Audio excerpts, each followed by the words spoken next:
Hey guys, welcome back. Snake over fly, Lair Bear here, getting some winter tying action going on. Hope everybody else is too.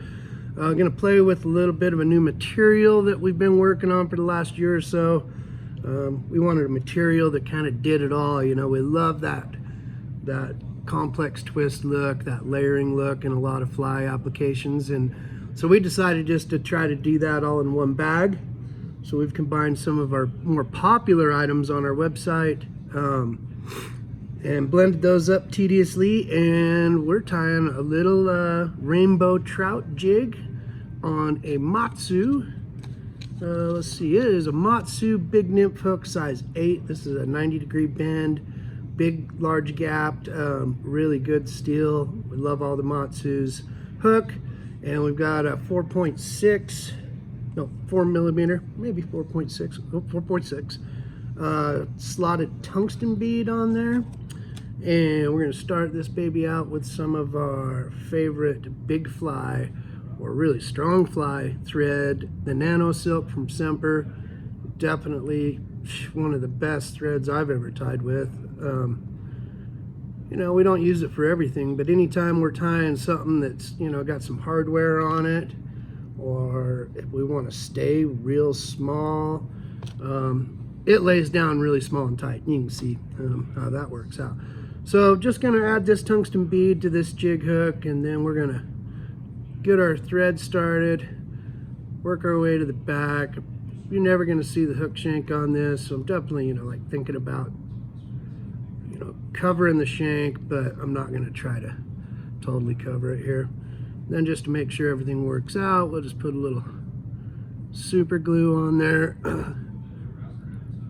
I like the super glue for this kind of fly because it dries pretty fast to form a foundation. I don't have to sit around and wait for it. And when I'm doing fibers like marabou and stuff like that, it's nice because if you do like an epoxy or a fusion or something like that, you know, you'll end up getting those fibers stuck in there. And I just stripped down one of our leechaboo feathers here and using that for my disposable applicator. Anyway, so here we go. We're right back above the barb on this thing, and then we're just going to take some of our chaos dub in rainbow, baby rainbow, and we're also going to be using the chaos dub in the white, or white. So this stuff has some long fibers in it that are synthetic. It has some inner marabou feathers like our zero gravity. It's got a little teeny bit of flash in it, and then it's got another little fluffing base to it. So what we're going to do is we're just going to take I pulled, you know, I don't know, a good pinch out of the bag of the rainbow color, baby rainbow color, and I'm just going to pull a little pinch off of that I'm going to use for the tail of the fly. And this is probably too much. This is one of those products that you know, once you get it tied on there, you look at the fly when it's done and you're like, man, I could have used a lot less, and we're still kind of learning that. So I'm just going to tie a tail with this stuff just like you would on any, you know, little jig or leech, you know, or baby, you know, trout streamer. Small's been really good around here lately. Definitely, you know, jig style, we're really kind of falling in love with that because all the basalt and stuff that we have down on the snake. And, you know, less hang-ups means more fish. So I've just tied it in the middle of the clump up here on top, and then I went ahead and wrapped forward similar to, you know, just a basic clump dub, but I've come forward about 1/8 of an inch. And I want to do that just to make sure I anchor it well, but, you know, this material is equal on both sides, meaning that, you know, it's synthetic material, so we can tie it in half like almost anything we do that's this way and fold it back. So the hook's going to run like this.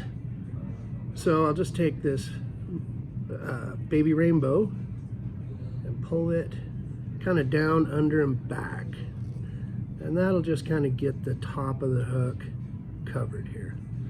Okay, so now we've got the tail of our baby rainbow, and now we're going to start working our way forward. Remember, this flies like a clouser, so it's going to ride like such. So we want our belly colors to be here and our dorsal colors to be here.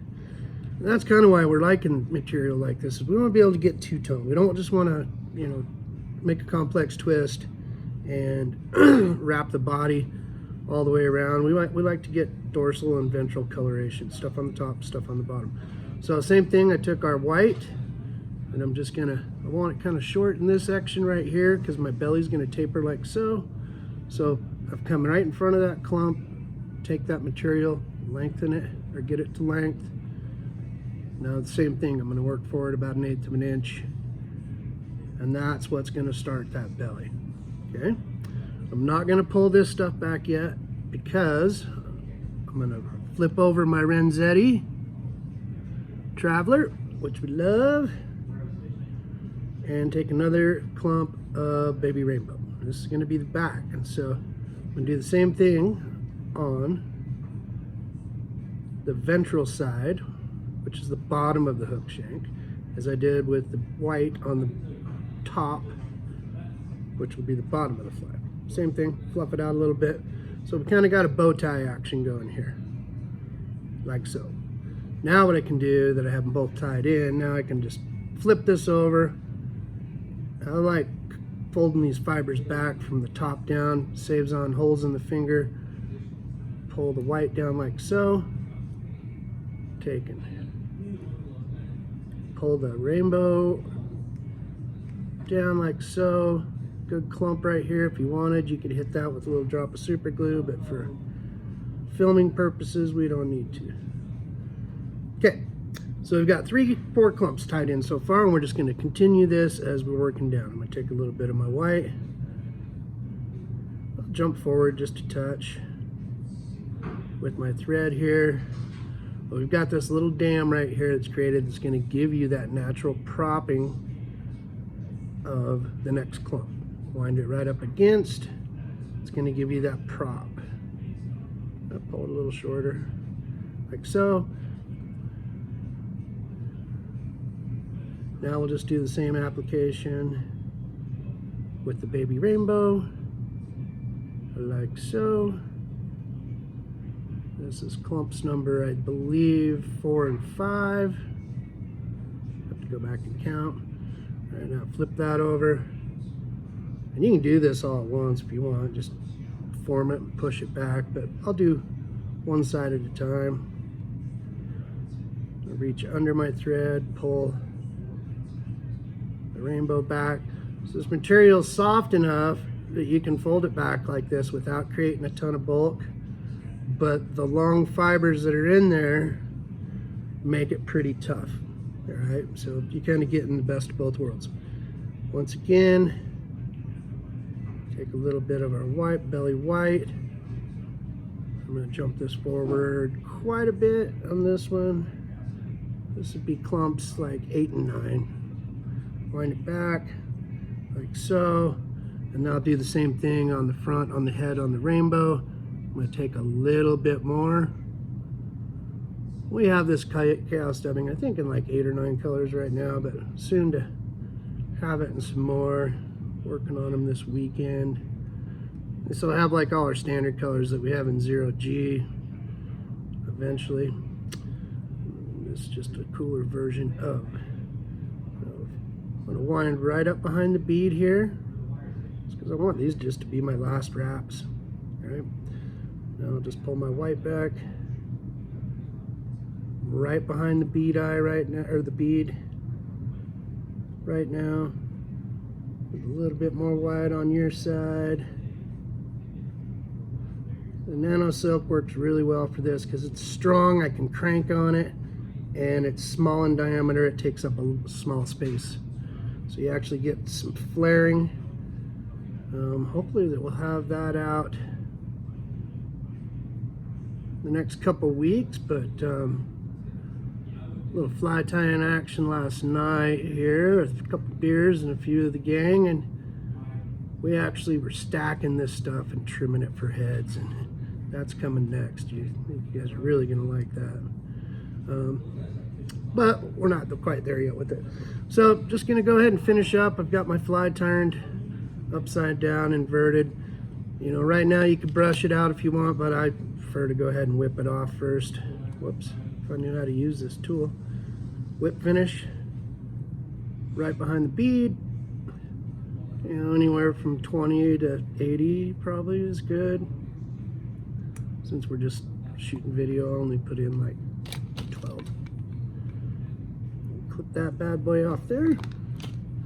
And now what I like to do with any of these materials like this, I've got them anchored in really pretty well, so I can just comb everything forward, really make it look like a hell, and then comb everything back. And you'll get rid of some of your loose fibers here.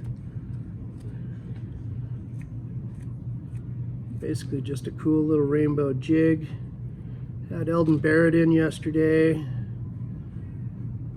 with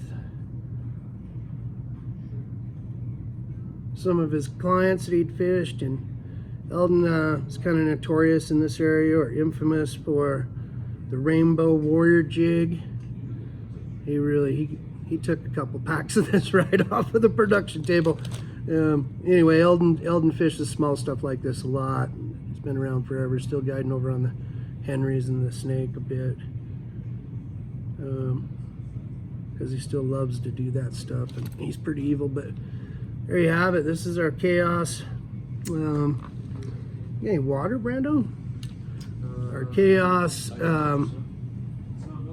baby rainbow midge. Did I just say baby rainbow midge? Baby rainbow. Oh, yep. Here we go. We got some Michelob Ultra. It's pretty early in the day, so we're not putting Miller Lite on this one. It's like screwing a canoe. Jeez, tsunami. Okay, so there's where the spesh comes in right there. When we get this thing wet, you can do a little trimmy poo. But that's 9 clumps of that new Chaos material. We do have a couple of them that are blended specials, Stillwater, red, California leech, stuff like that, but we also have the solid colors, got some scope and olives. Look for those out on the site. I think Brandon's probably going to put them on sale. Anyway, appreciate it, you guys. Great new material from Snake River Fly. If you like this, baby, please like, subscribe, check out the website, support small biz. Peace.